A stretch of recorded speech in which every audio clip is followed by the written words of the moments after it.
There is a massive push, I think, from all sides to up the game on infrastructure delivery.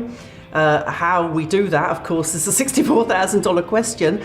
I think you're going to see quite a lot of movement on planning and streamlining the planning system to be able to do infrastructure projects. I think you're going to see a lot of fiscal stimulus.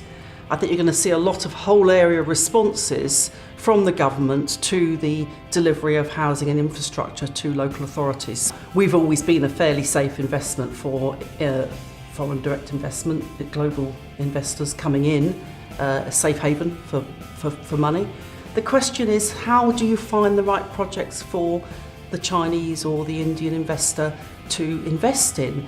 And I think there's a big job to be done there in terms of navigating your way around that, and that piece of work is quite thorny, quite difficult, but it's something that I think the government is working quite hard on getting right, and could do with a lot of support actually from the likes of Burgess Salmon and other private sector interests in this arena. HS2 in just over 10 years, my project in Crewe will be 55 minutes out of central London. I mean, this is going to be a phenomenal game-changing thing.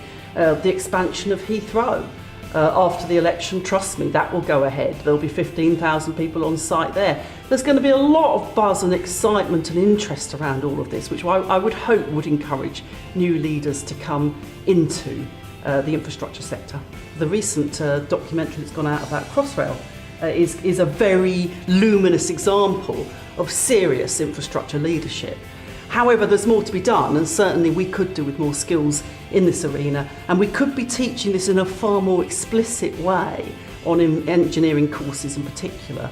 I mean, why do the general public think that not enough weight is given to their views? Well, possibly because it isn't. Possibly because we don't listen to people enough. I would say talk to your community long and hard, explain to them explicitly what it is you're trying to do, but most of all, frame the project in terms of the positive outcomes for them and their children. And I think you will see a better result for your efforts. The biggest challenge we face in construction, of course, is the skills shortage.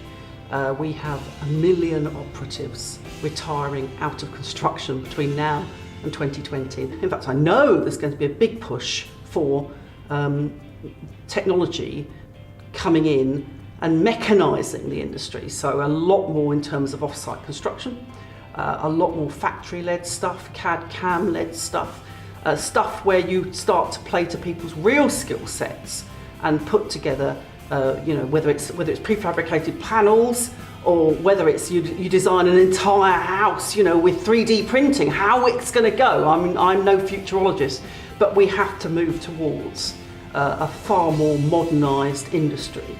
So I think you're going to see a much more modernised industry coming through, partly because it's possible technically, but partly because the pressure of the market will demand that we see innovation in this field.